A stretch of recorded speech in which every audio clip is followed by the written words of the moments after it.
April 11th. The Lord said to my Lord, "Sit at my right hand until I make your enemies a footstool for your feet." Therefore let all Israel be assured of this: God has made this Jesus, whom you crucified, both Lord and Messiah. Acts 2:34-36. What a difference 50 days can make. Peter and the apostles are in Jerusalem, just as they were on that fateful day of Jesus' crucifixion.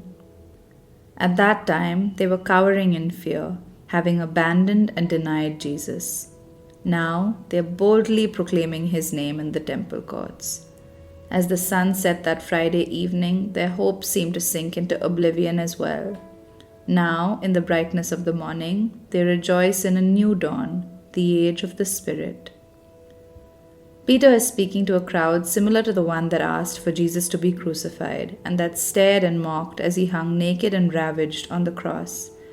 Maybe some of the very same people who had been there at that bloody Passover were back in Jerusalem for the feast of Pentecost.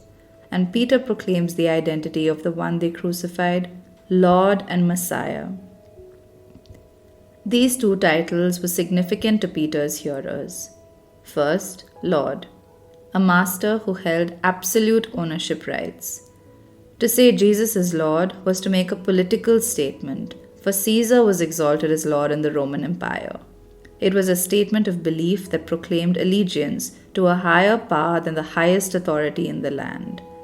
It was a declaration that risked and often resulted in persecution and martyrdom. Second, Messiah, the Anointed One, the Christ. By contrast, Jesus' Messiah was a spiritual statement.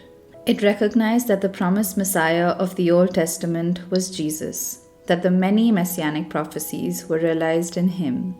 It was to accept Jesus' fulfillment of the law and to enter into the new covenant he established. Peter was not condemning the crowd for crucifying Jesus. Rather, he was inviting them into relationship with the one who was Lord and Messiah. That invitation rings out today as well, to each one of us, to surrender to Jesus' Lordship and enter into the new life he offers. Today's prayer: Jesus, may I truly surrender to you as Lord and Messiah.